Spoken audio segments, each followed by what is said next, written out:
antes de passar os debates, só para avisar que a gente vai ter, assim que acabar aqui a mesa, a exposição da cooperativa Arte Marginal, do Serviço de Medida Socioeducativa do Jaçanã. Então, todo mundo só esperar um pouquinho depois que acabar os debates.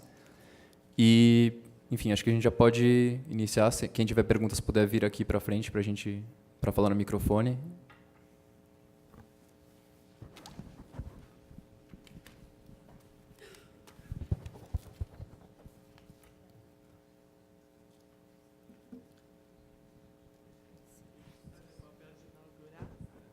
Fazer o papel de inaugurar.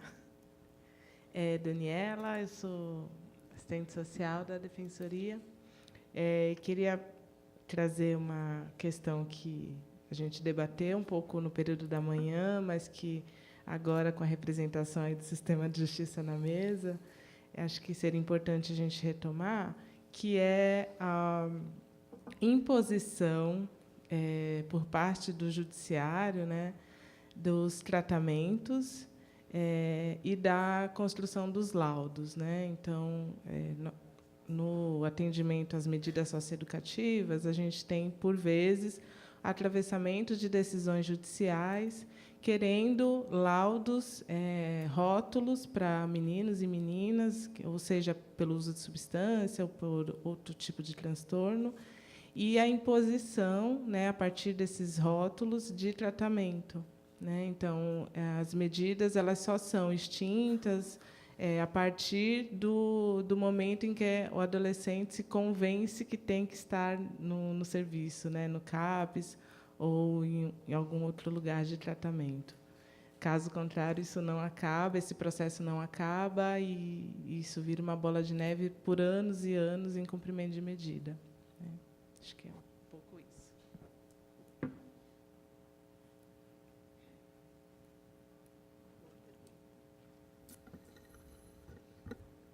Quem mais? A Júlia.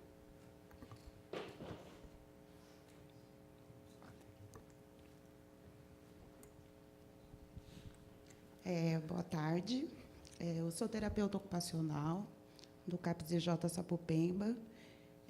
Há algum tempo, a gente teve uma conversa com a Fundação Casa e a Saúde, onde a Fundação Casa pleiteava o olhar da saúde para os meninos. Mas numa lógica em que eles perderam um convênio, né, onde que tinha atendimentos com psiquiatra, e que nós, equipes de saúde, fôssemos até a Fundação Casa para atender esses meninos, né, tirando a lógica deles fazerem toda aquela logística. Foi uma coisa que constrangeu muita gente, né, pensando na perspectiva da luta antimanicomial. E essa conversa acabou não avançando. Eu fico tentando entender de que forma, né, às vezes, o juiz entende que ele é a lei e determina as nossas posições, né? O quanto que é tão difícil fazer essa conversa, essa articulação com o judiciário. Eu queria perguntar, né, quais seriam as propostas de conseguir conversar e dialogar com esse extrato assim, de poder que parece que está muito acima de tudo. Né? Obrigada.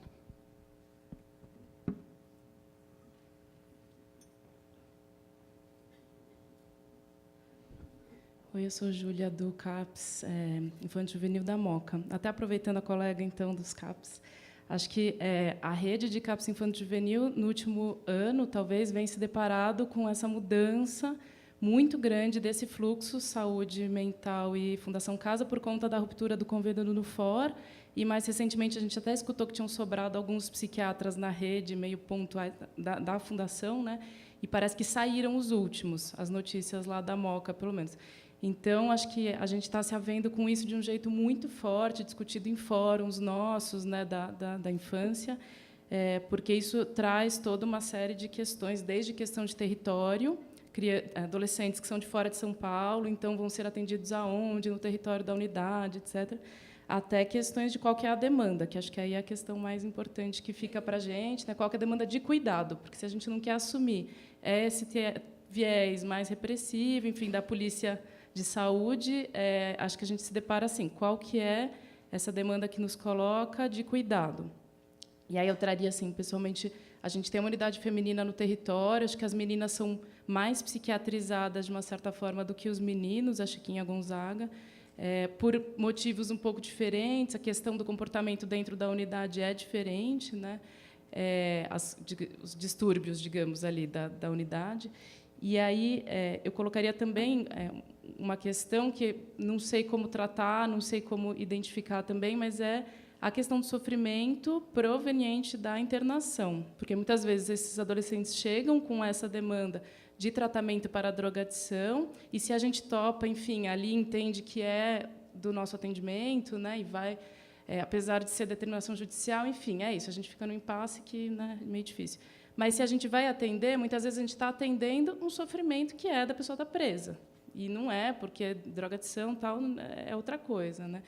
Então, também, como pensar e como qualificar, eu acho que esse é um tipo de dado que a gente não tem trazido de uma forma mais sistematizada, assim, o sofrimento psíquico em decorrência da privação de liberdade mesmo, qualificar um pouco que sofrimento é esse, tem taxas de tentativa de suicídio dentro da Fundação Casa, então, acho que são nossos... tudo isso é nossa função um pouco qualificar, acho que nesses impasses todos que têm acontecido.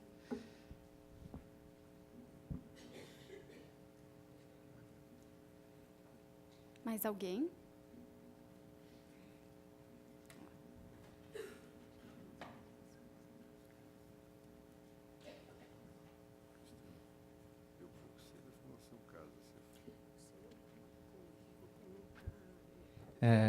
Meu nome é Peter, eu sou defensor na área da infância. E minha pergunta, na verdade, primeiro, agradecer as exposições. E minha pergunta, na verdade, vem no seguinte sentido. Por um lado, a gente tem esse panorama normativo que o Arthur colocou, né, então, da lei antimanicomial, ao mesmo tempo da direção apontada pelo governo federal, qual o sentido, né, o norte que a RAPS hoje está orientada, então, a restauração dos hospitais psiquiátricos dentro da lógica da RAPS. Por outro lado, a gente tem, no plano fático, hospitais psiquiátricos que praticam violações de direitos, que foram apuradas e constatadas.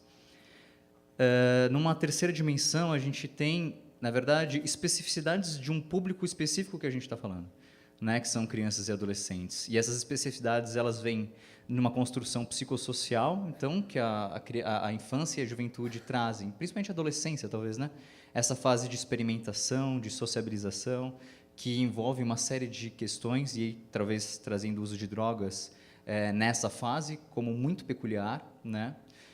E uma dimensão jurídica também, né, de crianças e adolescentes que têm direitos a mais do que direitos dos adultos.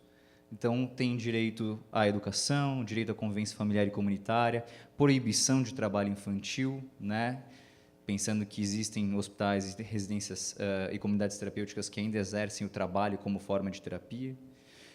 E aí, então, a minha pergunta é a seguinte, será que as instituições, né, as internações psiquiátricas de crianças e adolescentes podem ser consideradas uma estratégia de cuidado para crianças e adolescentes que fazem uso de drogas? E, em caso positivo ou negativo, quais as outras alternativas mais adequadas?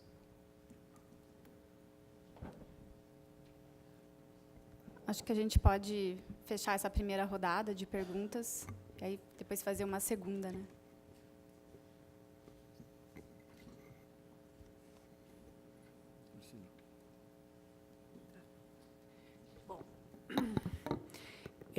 Acho que as perguntas devem ser tomadas mais como campos problemáticos bastante interessantes que nos levariam, talvez, a pensar a necessidade...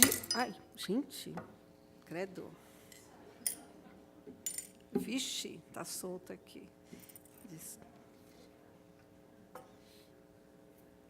A necessidade, eu sei que os CAPs e J de São Paulo têm uma sistemática de encontros, né, de um coletivo de trabalho, que permite, então, construir diretrizes comuns, pautar o sistema de justiça e conversar, né, quer dizer, que o pessoal de Sapopemba sozinho, não, mas eu sei dos esforços do pessoal da saúde de construir um fórum permanente.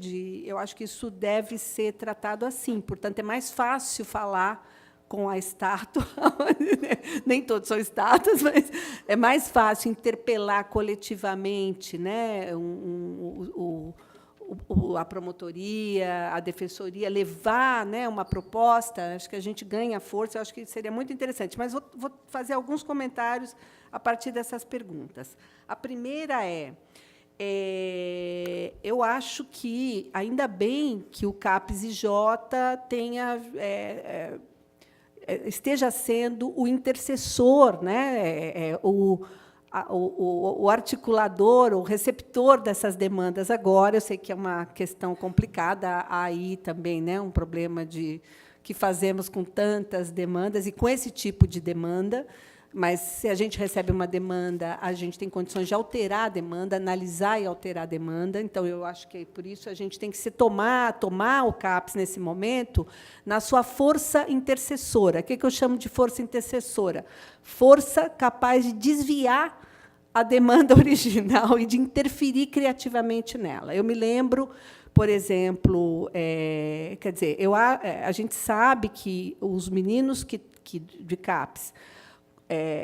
essa foi uma pesquisa que o Ministério da Saúde fez, e a Fiocruz, no fim dos anos 2009, ali foi publicada. Na verdade, a pesquisa foi um pouquinho antes. Perguntou para as unidades, para os internatos, né, o que acontece, para onde vão os adolescentes, né? Então, obviamente, os adolescentes do sistema socioeducativo iam mais para a comunidade terapêutica hospital psiquiátrico, porque não tinha o intercessor territorial, né? Não tinha o diálogo, e muitas vezes, porque o menino do interior, internado aqui, as meninas, mais difícil ainda, porque as unidades são mais restritas.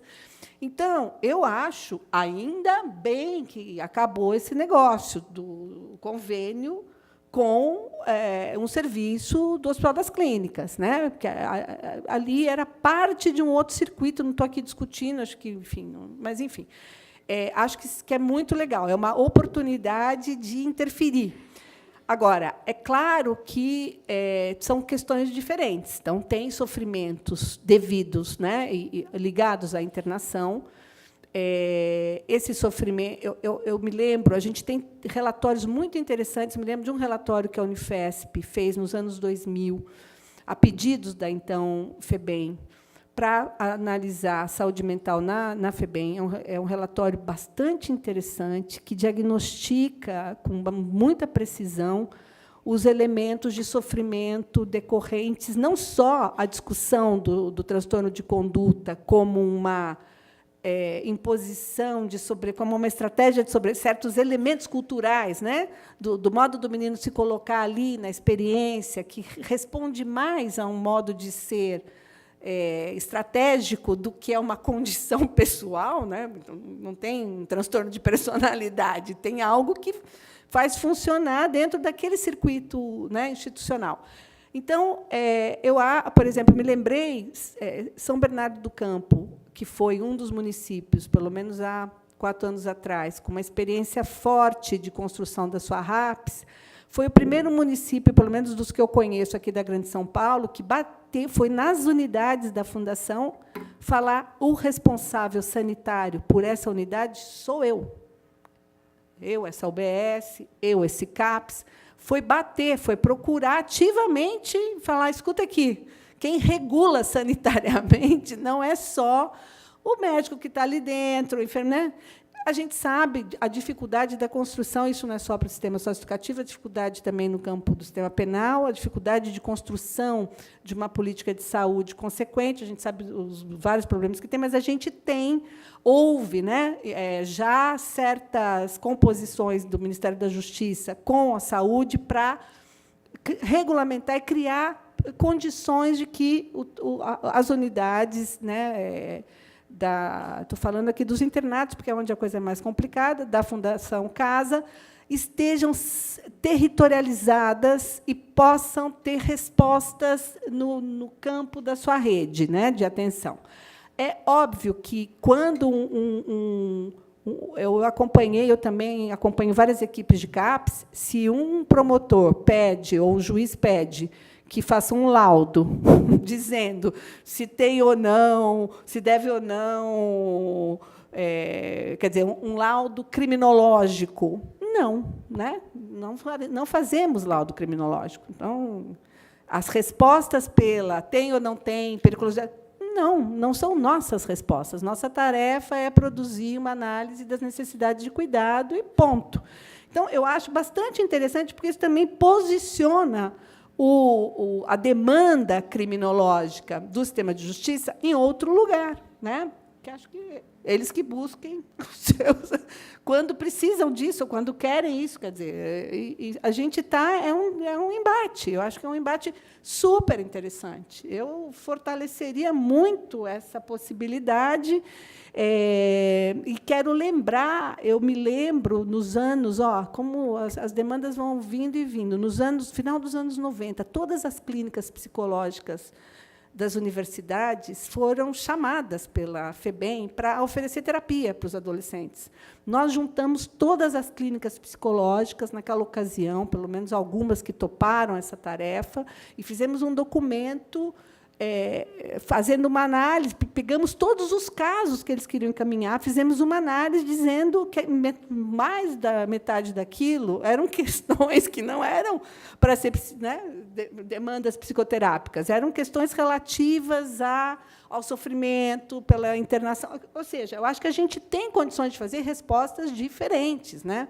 Mas a gente precisa estar muito bem articulado e precisa encontrar colegas como o Arthur, como outros colegas da defesa, que topem essa construção, né? Eu acho que a justiça também vem buscando certas, digo assim, o sistema de justiça, há um tempo atrás, setores do Ministério Público nos procuraram na universidade também para pensar como é que eles poderiam operar mais articulando rede do que só fazendo fiscalizações, que eram infindáveis e não resultavam em nenhuma modificação no processo de trabalho das instituições, por exemplo. Então, o último comentário, para também encerrar essa parte, a gente vem fazendo atualmente uma pesquisa, a resposta sobre o lugar da internação para adolescente, né, no caso dos de drogas. A gente vem acompanhando trajetórias de adolescentes que fazem uso de drogas e que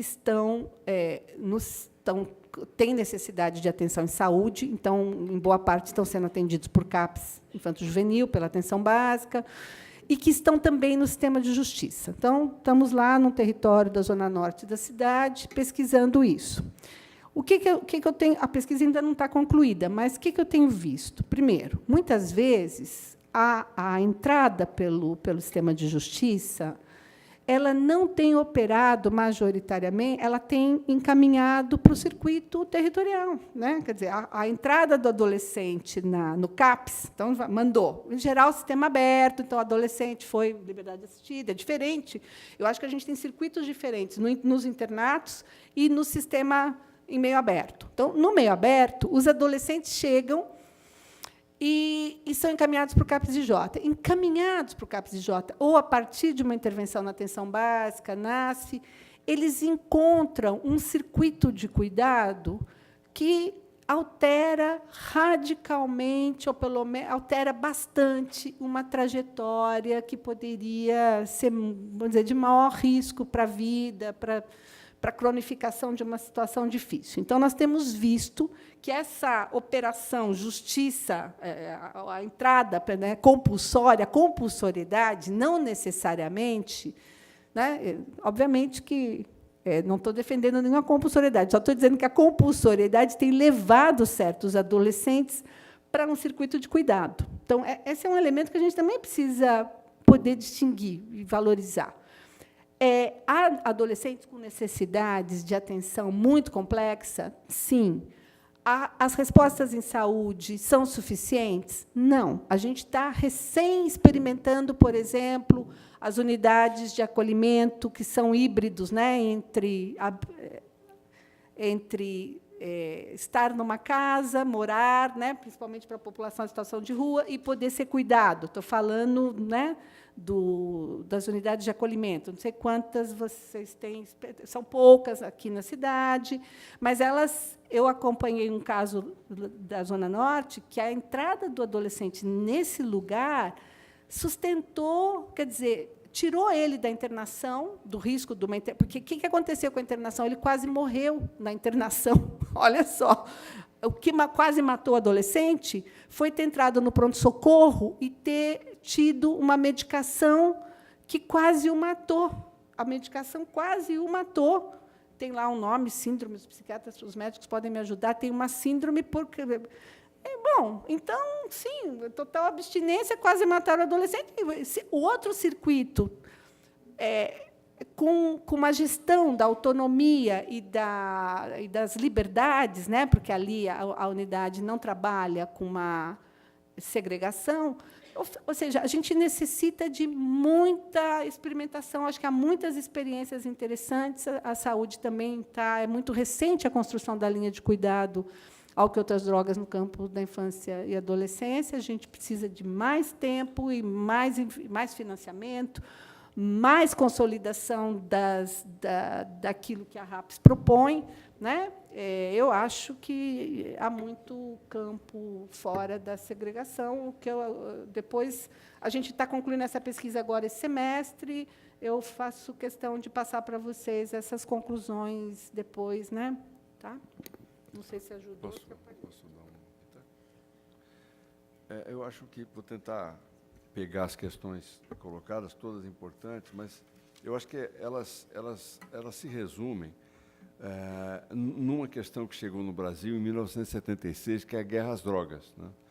A primeira legislação brasileira que entrou nessa ideia de combate às drogas foi baixada pelo Ernesto Geisel, o ditador de 76, que hoje se comprova que sabia muito bem que no Brasil se praticava tortura sistematizada e apoiava essa tortura. Então, Geisel é que traz a ideia americana, que começou com Richard Nixon, que foi até empichado lá pelos Estados Unidos, né? Ele traz essa ideia da guerra às drogas. E nós estamos nessa guerra, portanto, há 42 anos. Né? Se alguém me falar que em 42 anos, de 76 para cá, a questão das drogas no Brasil ficou mais controlada, sinceramente, eu gostaria de ouvir essa pessoa. Porque a minha experiência é que, de 76 para cá, a questão das drogas ficou muito mais potencializada, e essa ideia de enfrentamento às drogas pela repressão, pela prisão e tal, é um rotundo fracasso. Um rotundo fracasso. Ocorre que esse fracasso, que é evidente, né, ele não reflete na população. Então, a última pesquisa da Datafolha, que perguntou se as pessoas eram favoráveis à descriminalização da maconha, teve uma resposta de 66% da sociedade brasileira é contra e 32% a favor. Aumentou muito. Quer dizer, esse número de gente que é a favor tem aumentado bastante, mas ainda é muito baixo. Eu digo isso porque essa ideia que chegou no Brasil e está vigorando, ela pega a sociedade e pega o Judiciário e o Ministério Público, que não são pessoas que vêm de outro planeta. São pessoas que convivem aqui, que leem a Veja, que leem o jornal a Folha de São Paulo, que assistem ao Jornal Nacional, veem o Datena. E que, portanto, elas também recebem essa ideia de que o certo, o que vai resolver, é a guerra às drogas.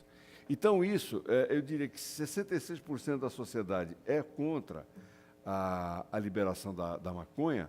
No Ministério Público e no Judiciário, esse número deve ser ainda maior.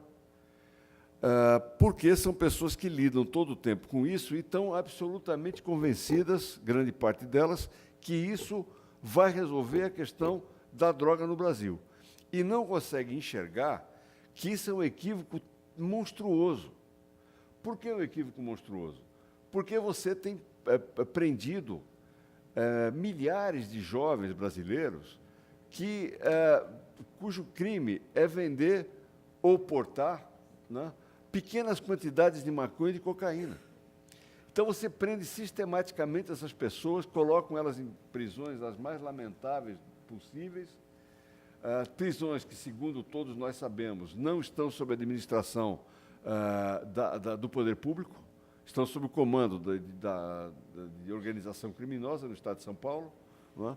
Então, o que você faz é pegar essas pessoas, colocar nas cadeias que não têm a menor administração estadual e coloca essas pessoas na mão do crime. É isso que nós temos feito sistematicamente.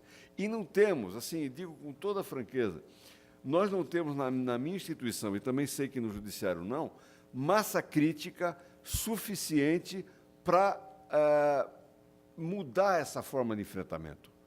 A sociedade não quer mudar, nós também não, o judiciário também não, nós não temos massa crítica para mudar, e isso está assim. Até quando? Né? Sei lá, eu não consigo entender o momento que isso vai virar. Talvez comece a virar quando vierem os ventos europeus e americanos de forma mais forte aqui, talvez mude. Mas, portanto, a grande maioria dos juízes está absolutamente convencida de que tem que colocar os adolescentes no sistema da Fundação Casa e os juízes e promotores da área criminal têm que prender essa gente para melhorar. Não melhora nada, mas é assim que é. Então, eu acho muito interessante essa observação da Cristina, no sentido de que é preciso, ela usou a palavra, é muito interessante, um embate, civilizado, evidentemente, mas um embate entre os profissionais que têm um outro saber, que é o pessoal da psicologia, da psiquiatria, da ciência social, enfim, que tem um outro saber com o Judiciário e com o Ministério Público. Eu vou dar um exemplo aqui, tem a minha amiga Isabel, que é do NAT, do Ministério Público. O NAT é formado por psicólogos, assistentes sociais, etc., que são chamados pelos promotores a se manifestarem sobre determinados casos. Eu sei que grande parte dos promotores, quando pede a manifestação do NAT, imagina que o NAT vai convalidar as suas ideias, essas que eu estou dizendo aqui, que são majoritárias no Ministério Público e no Judiciário. Então, o NAT tem um viés muito importante dentro da nossa instituição, e eu digo a elas, digo de público, que é civilizatório, no sentido de dizer ao promotor o que ele não quer ouvir. Fala, olha, é isso que você pensa que é o certo? Não é. Não é o certo, por isso, por isso e por isso. E esse embate eu acho muito importante para fazer o Judiciário e o Ministério Público enxergarem o outro lado da questão. Porque, se for pela mídia de São Paulo, a mídia brasileira é só um lado, com raras exceções, evidentemente. Mas é o lado da guerra às drogas, que está muito entranhado na sociedade, né? Muito entranhado. Eu vou dar um exemplo aqui para vocês verem como isso é muito difícil. Na unidade mental de saúde, lá tinham 9 pessoas, e depois a gente foi fazendo projetos junto com a Defensoria, muito calcado no trabalho da Defensoria, da Giovana, projetos terapêuticos e para que aquelas pessoas pudessem sair de forma organizada da unidade instrumental de saúde. Saíram dali, dos 9, saíram 7. Um que não saiu, nós tivemos uma grande reunião com o juiz e com o promotor do caso, da interdição, né? E levamos psicólogos, psiquiatras, levamos assistentes sociais, e se explicou ao juiz exatamente o que aconteceria com aquele rapaz que estava ali na unidade instrumental, como é que ele iria sair dali, o que se projetava para ele.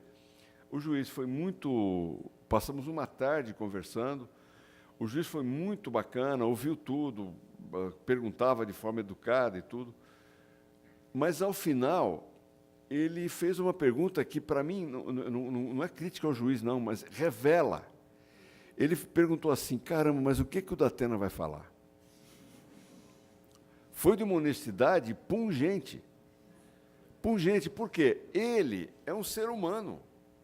Quer dizer, ele sabe que grande parte da sociedade quer que aquele homem continue ali para o resto da vida, e, se possível, dando uma chicotadinha no cara de vez em quando.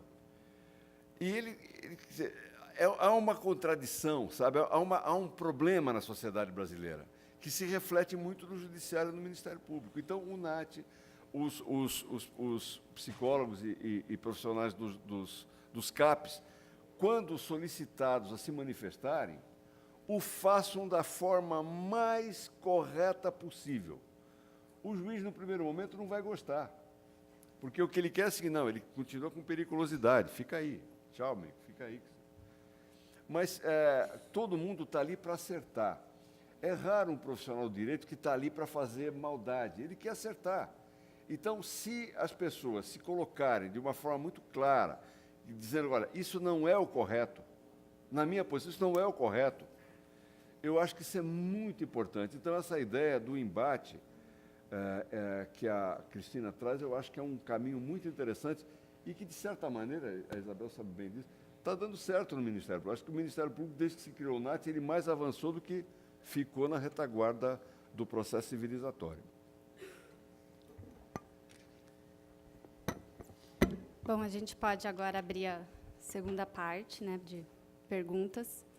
Eu queria aproveitar a oportunidade e também já compartilhar mais um desabafo, uma angústia, porque no Braz, né, eu sou psicóloga, né, lá do Braz, e a gente cotidianamente vem se deparando com um alto número de adolescentes diagnosticados com transtorno de conduta ou transtorno de personalidade antissocial, né, e que, uma vez diagnosticados, né, isso fica uma marca, um carimbo que dificilmente é possível tirar, né?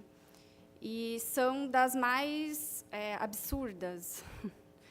São muito absurdos esses diagnósticos. Um deles, por exemplo, é de um adolescente que eu acompanhei, que depois a gente, após muita articulação em rede, a gente, por meio, né, de articulação com o CAPS ou até mesmo da APAE, a gente viu que era um adolescente com um quadro neurodegenerativo, mas que havia sido diagnosticado com transtorno de personalidade antissocial, né? Então, um psicopata, né? E a partir do momento em que há esse diagnóstico, né, o quanto isso parece que a partir dali acabam-se todas as possibilidades, né? E o quanto isso é difícil de convencer o judiciário a compreender, né, para um adolescente, né, a compreender que esse discurso médico pode estar equivocado, né? Outra questão que houve foi uma adolescente que, recentemente, a gente foi participar de uma reunião junto com a fundação, e ela tinha recém saído de uma internação psiquiátrica, e ela estava visivelmente, assim, ainda passando por um processo de desintoxicação não das drogas, das medicações, que ela foi hipermedicada, né? E ela estava, então, nesse processo de desintoxicação, num visível quadro de impregnação medicamentosa. E aí, eu lembro que alguém que estava acompanhando a adolescente comentou, mas ela já tem um diagnóstico, né? Eu falei, é que ela tem um diagnóstico? É transtorno de conduta. E eu fiquei pensando, poxa, como que essa adolescente, né, com esse quadro de impregnação psiquiátrica, como é que conseguiram diagnosticar com transtorno de conduta, né? E foi bastante angustiante, né, no mínimo angustiante, porque se isso vai para o processo, né, o quanto isso já vai marcar uma adolescente, né, que é psicopata, que não tem empatia, que não tem noção da sociedade, não tem noção do outro, né? Então, o quanto esse discurso médico ele vem sendo reforçado, né? E para além disso, né, eu acho que aí entra também mas aí entra, talvez, a questão, que é nesses espaços em que o discurso médico e jurídico prepondera, como fazer o saber técnico ganhar força e resistir diante de... Né, porque, às vezes, a gente ouve muitos profissionais que acompanham os adolescentes falarem, olha em audiência é difícil a gente ter voz, né? Ou então até mesmo nos relatórios, porque... Ali já tem o carimbo do médico, falando, né, que tem transtorno de personalidade, ou transtorno de conduta. Ainda que a equipe não vislumbre isso, ainda que a equipe não visualize isso, e como combater isso? Então, essa é só a minha primeira questão. E aí, acho que quem mais poderia aqui trazer angústias, compartilhamentos? Vamos lá.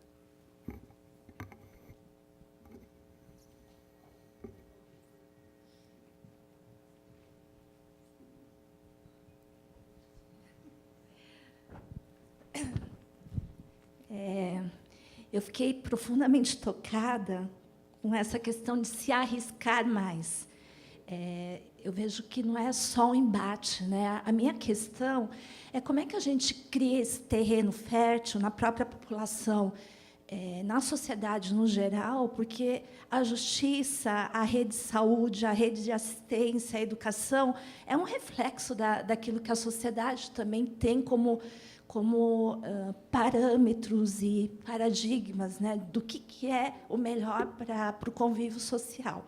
Então, a minha questão é que tipo de enfrentamento a gente pode fazer para desconstruir essas construções midiáticas, que eu acho que está na base. É difícil da gente dialogar. Muitas vezes a gente não está conseguindo nem comunicar direito o nosso saber, o saber que também é construído em sociedade com a própria população. É um saber acadêmico que fica no embate acadêmico entre profissionais, e eu acho que a gente tem que ir para um outro patamar. A gente tem que saltar para um patamar de chamar a sociedade para dialogar, construir, ganhar potência, e aí dizer, o Datena, a gente não quer mais. Né?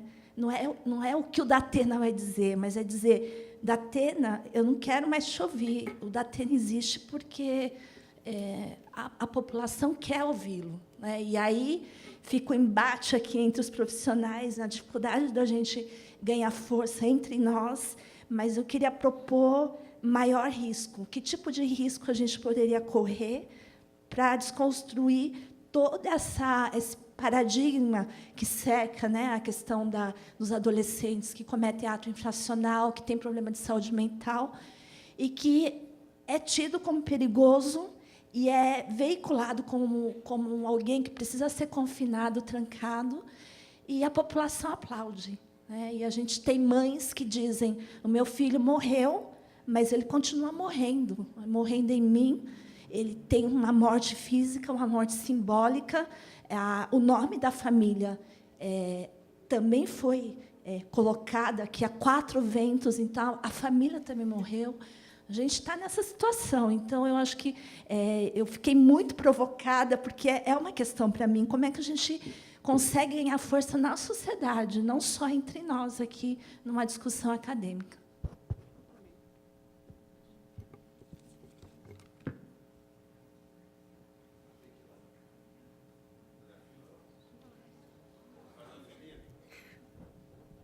Boa tarde, meu nome é Rose. Eu queria fazer uma pergunta para o promotor, especificamente, porque esse enfrentamento a gente tenta diariamente. Eu atuei nos últimos 5 anos como técnica de medida socioeducativa, e tem um caso que tem me deixado preocupada, mesmo tendo saído do serviço há 2 meses, que é um adolescente que ele cometeu um novo ato infracional, e a gente foi tentar fazer a defesa dele. E a gente tentou argumentar junto com o defensor com o nosso parecer técnico. E eu fui na audiência. E o promotor usou a palavra balela, que ele estava cansado de ouvir balela técnica e que ele sabia o que ele estava fazendo, porque a função dele ali também é defender a sociedade. E que quem ia defender aquele adolescente, quem ia defender a sociedade daquele adolescente. E quando eu questionei para ele se isso era opinião da lei ou isso é uma opinião pessoal, ele falou que era opinião pessoal e mandou eu calar a boca. Então, esse enfrentamento acaba sendo muito difícil. E o que ele não sabia é que eu também sou advogada. E, além disso, eu acho que tem que ter um respeito ao profissional que está ali, porque ele é só um promotor, mas ele estudou tanto quanto o psicólogo, o pedagogo, o assistente social. E a gente não vê esse respeito. Né? Ele não sabia a minha formação. E chamar o que eu estava dizendo, depois de uma discussão com a equipe técnica do serviço de medida, chamar o que eu estava dizendo de balela e não ter ninguém para falar com ele, olha, você não pode ter essa falta de respeito com esse profissional, deixa a gente muito acuado para fazer essa defesa. Né? Esse adolescente, a gente começou a fazer o acompanhamento, porque ele pegou uma internação, lógico, e, quando a gente começou a fazer o acompanhamento dele em parceria, foi barrado, ele foi transferido de unidade, foi proibido que a gente continuasse a fazer esse atendimento. Então, é muito difícil a gente tentar um enfrentamento e tentar dar continuidade ao que a gente acredita como tratamento correto, quando o judiciário não ajuda a gente nesse sentido e chama essa nossa revolta, sei lá, não sei a palavra, mas chamar o que eu estava dizendo de balela, sem que o juiz interferisse, falasse com ele, poxa, espera aí, tem que ter um respeito entre esses profissionais. Isso é muito difícil.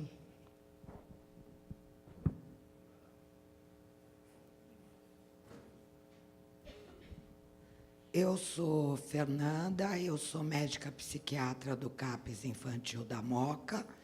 Fiquei, até começo desse ano, no CAPS Infantil de Santo Amaro. Então, já estou há 17 anos em serviço de CAPS, da infância. Muitas das falas aqui, assim, existem muito poucos psiquiatras da infância e da adolescência que são especializados no Brasil. Então, assim, quando um psiquiatra de adulto faz um diagnóstico de um transtorno de personalidade de um adolescente, isso não quer dizer muita coisa. É óbvio que legalmente quer dizer, mas não quer dizer muita coisa, porque adolescente não tem personalidade formada. Partir do princípio que um transtorno de conduta é um psicopata, não tem empatia, não tem nenhum manual de psiquiatria da infância e da adolescência sustenta esse tipo de coisa. Não é por aí. Hoje em dia, quem estuda sabe que a visão é desenvolvimentista. Aquilo que está aos 5 anos pode se manifestar ou não aos 16, 17. Então, assim, eu queria deixar aqui a minha profunda indignação de estar voltando a um discurso que a gente via há 40 anos atrás, praticamente, quando eu era muito jovem e fazia movimento estudantil, né, e a gente lutava contra a ditadura, contra que o Temer é um tremendo representante dessa burguesia, esse capitalismo selvagem que continua imperando no país. Então, assim, a gente não tem muita alternativa, é lutar, lutar, lutar e lutar.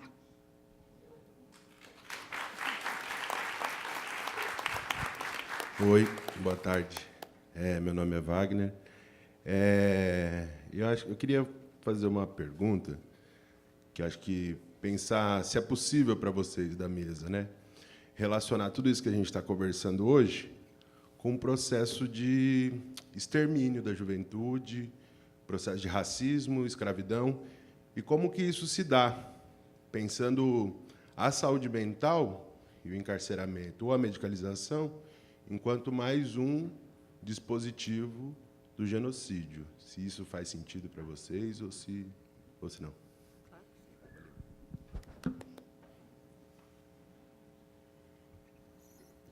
Quem mais? Mais alguém? Então, acho que já vou passar para os palestrantes. Quer? Então, mais uma.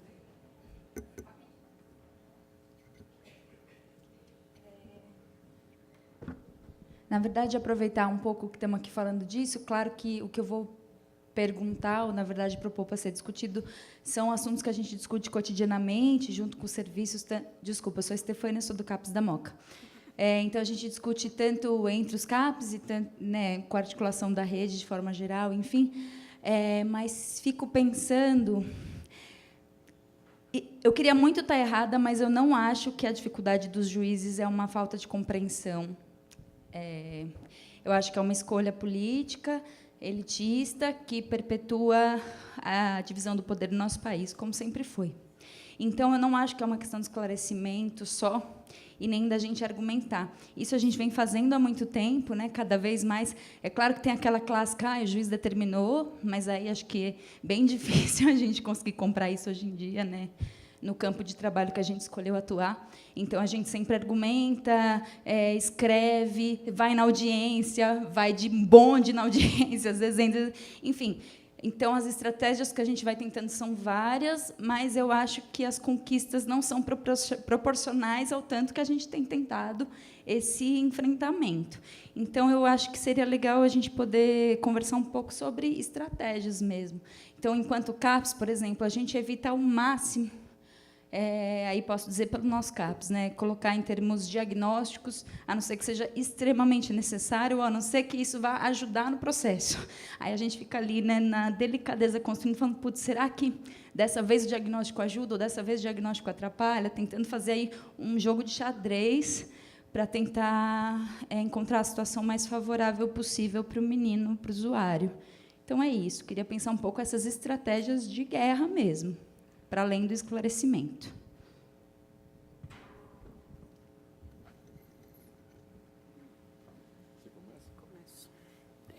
Bom, obrigada por todas as perguntas que permitem que a gente saia da ideia de que é a ação técnica que responderá a essa história brasileira de autoritarismo e de, né, resistência aos processos de democratização e de, enfim, de profunda desigualdade. Então, eu vou tentar trabalhar um pouquinho isso, mas quero começar dizendo que tem tudo a ver com o extermínio, obviamente, porque a construção de quem pode, do adolescente intratável, esse do transtorno de personalidade, não é à toa que seja a figura do transtorno de personalidade como isso que é imodificável, isso que é um problema atávico, que não é algo, né, não é sequer seria doença, o transtorno de personalidade. Essa construção impõe uma lógica que retira o adolescente, ou que provoca, né, uma exclusão profunda. Ele não é partícipe do laço social, não, né? A norma biológica aí justifica uma ação política que pode ficar inabilitado, excluído indefinidamente, internado para o resto da vida e morto. Obviamente, essas lógicas se comunicam. Há muitas outras, né? E aí a lembrança que o Arthur fez aqui, que eu também não abordei, mas a discussão do proibicionismo, gente, a guerra às drogas hoje é o que mais mata adolescentes e jovens nesse país. Então, quase, quer dizer, que a gente não discuta isso, é também um passe livre, né, para todo tipo de morte, de criminalização. Então, por isso, a ação, se a ação técnica é sempre uma ação política, a ação técnica não basta como a ação política específica, né? Ela não só necessita se ampliar, quando a gente fala politizar o campo da nossa intervenção, é importante que a gente possa ligar as lutas que nos interessam, as lutas que interessam aos adolescentes, suas famílias, a outras lutas sociais, né? Então, a discussão do abolicionismo penal, a discussão do fim dos cárceres, a discussão do proibicionismo. A gente também é parte, né? A mudança cultural, obviamente, se não é por aí, né, a gente precisa fazer. Acho que a gente está num momento muito difícil, então queria voltar à discussão do embate aqui.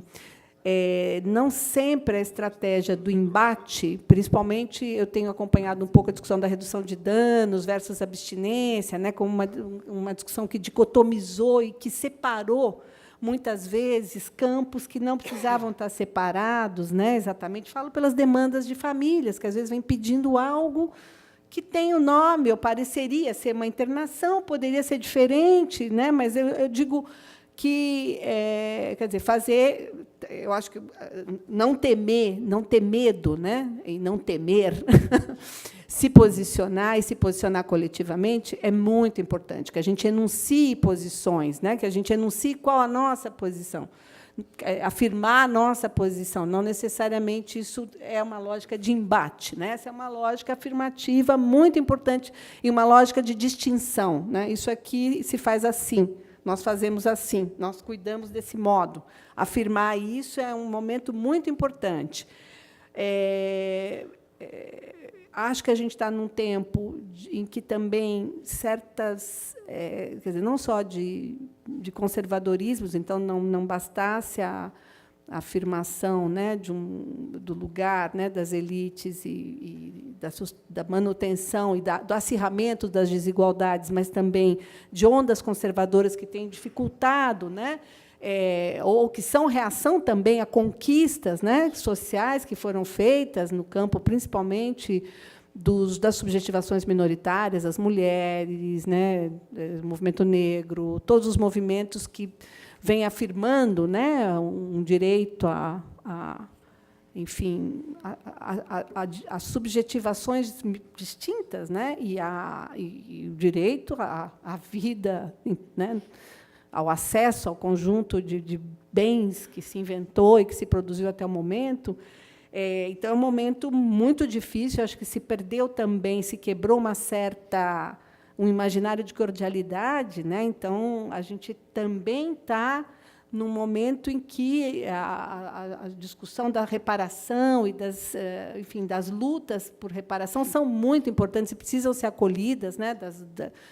Estou falando especialmente a discussão que boa parte do movimento negro vem fazendo. Então, acho que a gente, enfim, a gente precisa alinhar nossas leituras, né, a essas outras lutas e nossas lutas, né, a luta da adolescência, a luta que põe em jogo o adolescente no sistema de justiça, são múltiplas, né, e passam pela discussão de raça, pela discussão de classe e também pela discussão geracional, pela discussão etária. A gente não pode se furtar a participar dessas lutas. Não vejo outro lugar, outra possibilidade né, apostando que a problematização e a sustentação, né, dessa aposta, ela também ela é de muitos, né? Nós não somos tão minoria assim, né? Então, enfim, é possível recompor um certo campo comum. Acho que é tudo isso que a gente faz, por isso as estratégias grupais, coletivas, de escuta. Fazer embate não quer dizer não escutar, né? A gente tem que trabalhar muito na construção e na recomposição de um campo do comum nas diferenças, né? Essa é uma questão que nos toma hoje como sociedade, enfim. Eu queria primeiro responder a Rose e dizer o seguinte: qualquer tipo de conduta grosseira por parte de promotor ou juiz, ela é indesculpável, não é admissível e cabe uma representação à Corregedoria do Ministério Público. Se não quiser fazer uma representação em nome individual, faz em nome do sindicato ou em nome da sociedade, de alguma entidade, mas isso é absolutamente inadmissível. Ponto. Isso aí se o juiz não tomou providência, cabe uma representação na Corregedoria do MP ou mesmo no Conselho Nacional do Ministério Público. Com certeza, esse colega vai ser apenado, porque isso é um absurdo. Então, aí nós estamos diante da patologia de algum tipo de colega.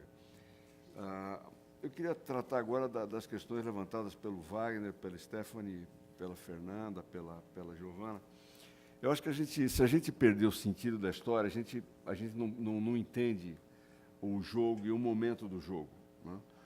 O Brasil é um país que, desde a sua origem, ele é ciclotímico e vai muito rapidamente de um processo da ditadura para a democracia, da democracia para a ditadura, para a democracia, para a ditadura, para a democracia. Então, se a gente pegar nós vamos pegar a questão da Constituição, que eu estava falando aqui, que mostra bem isso, né? Nós tivemos uma Constituição democrática em 1934, que pela primeira vez as mulheres participaram do processo, uma delas, inclusive, foi eleita, né? Então, criou-se um momento democrático no Brasil em 1934. Em 1937 vem a Constituição do Estado Novo, que é fascista. Essa Constituição fascista ela é derrubada por uma Constituição Democrática de 1946. Essa Constituição Democrática ela é derrubada em 64, com duas constituições autoritárias, 67 e 69, e depois de longa luta se consegue derrubar a ditadura e se consegue colocar o processo democrático. Esse processo democrático hoje, vamos entender bem, ele está em risco. Ele está em risco. A Constituição, ela não representa hoje a relação de força da sociedade. Ela está muito mais avançada do que a sociedade hoje. E eu concordo com a minha amiga Cristina quando diz o seguinte, que o que aconteceu no Brasil, nesses últimos tempos, foi uma reação violenta contra os avanços civilizatórios dos negros, das mulheres, dos trabalhadores, etc. Para resumir, o que aconteceu no Brasil foi um golpe de classe. É isso que aconteceu. Se a gente não entender isso, a gente está errado. Houve um golpe da classe dominante contra as classes dominadas, que começaram a ganhar potência, porque num processo democrático é possível se organizar, e as pessoas se organizam, ganharam potência, e houve uma reação brutal das classes dominantes. Brutal. Ou vocês imaginam que o que aconteceu aqui na Paulista foi uma manifestação popular? Foi uma manifestação de classe contra outras classes. E as classes que estavam ascendendo ficaram encolhidas, meu amigo.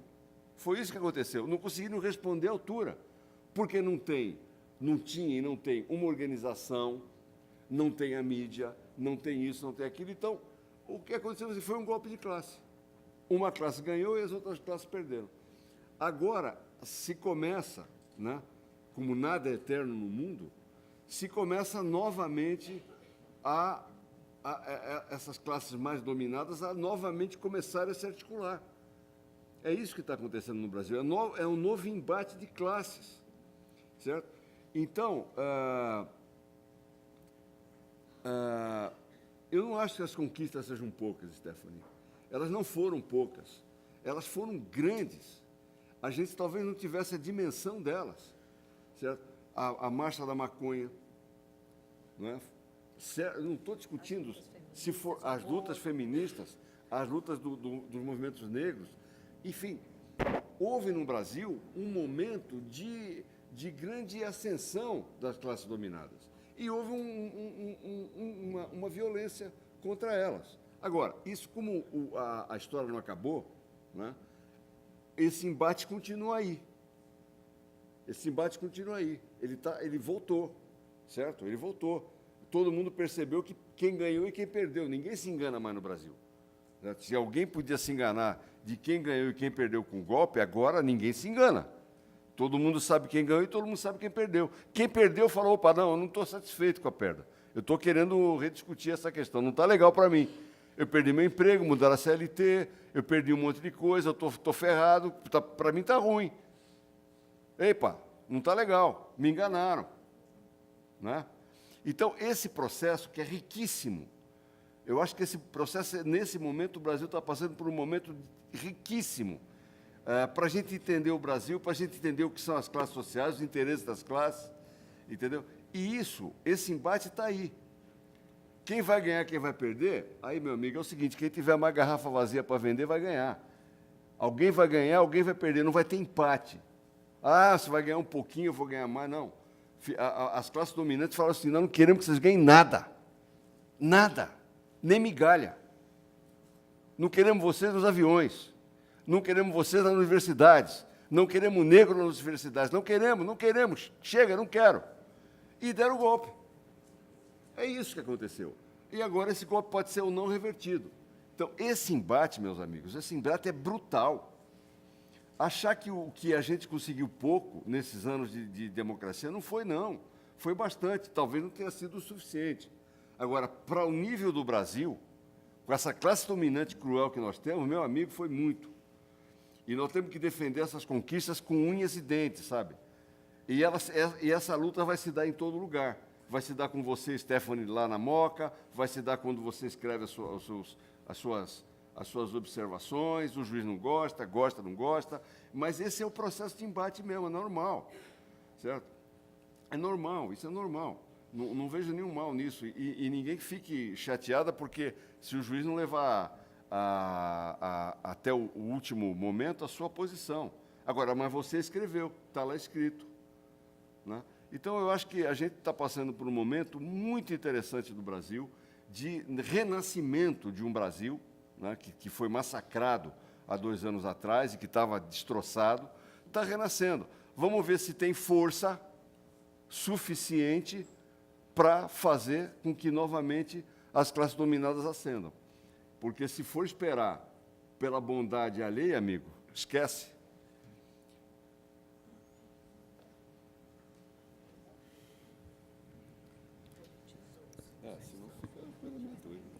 Tá. Bom, queria mais uma vez agradecer muito e parabenizar o Arthur e a Cristina, que são 2 parceiraços nossos, da Defensoria, sempre conosco aí nas lutas cotidianas. Agradecer que eles tenham vindo aqui para conversar com a gente, debater, discutir. Acho que eu aprendi muito, acho que todo mundo aqui aprendeu muito com as exposições. E acho que só sobre essas últimas trocas de ideias, assim, me lembrou uma frase do Alessandro Barata, o criminólogo, que ele aponta que é necessário a gente repolitizar todas as questões que foram discutidas hoje, e a dissidência. Porque não é à toa que os saberes psicológicos e psiquiatras e etc. operam na mesma seletividade do sistema legal. Os psicopatas, os dissidentes são sempre os mesmos que também são criminalizados pelo sistema legal e que, portanto, até na linha do que o Arthur falou, isso não é à toa. A gente tem que redescobrir a dimensão política disso tudo, de modo que a gente consiga se reorganizar e se reestruturar na luta, que hoje não é uma luta por avanços, mas é uma luta de resistência aguerrida e intransigente das conquistas e, enfim, dos poucos marcos civilizatórios que a gente alcançou, com muito sangue, muita luta. Acho que a gente tem que lutar para mantê-los e para mantê-los de maneira absolutamente intransigente. E acho que hoje é um momento desses, é um momento que todo mundo parou, deixou um dia de trabalho e veio aqui debater, e que seja um momento importante nessa perspectiva, que a gente esteja junto e discutindo e debatendo e enfim, se reorganizando. Então, agradecer muito a presença da Cristina e do Arthur, e só relembrar que a gente vai ter agora, na verdade, vai ser a exposição, né, e venda da arte do pessoal do Jaçanã. Então, não sei onde o pessoal está aí.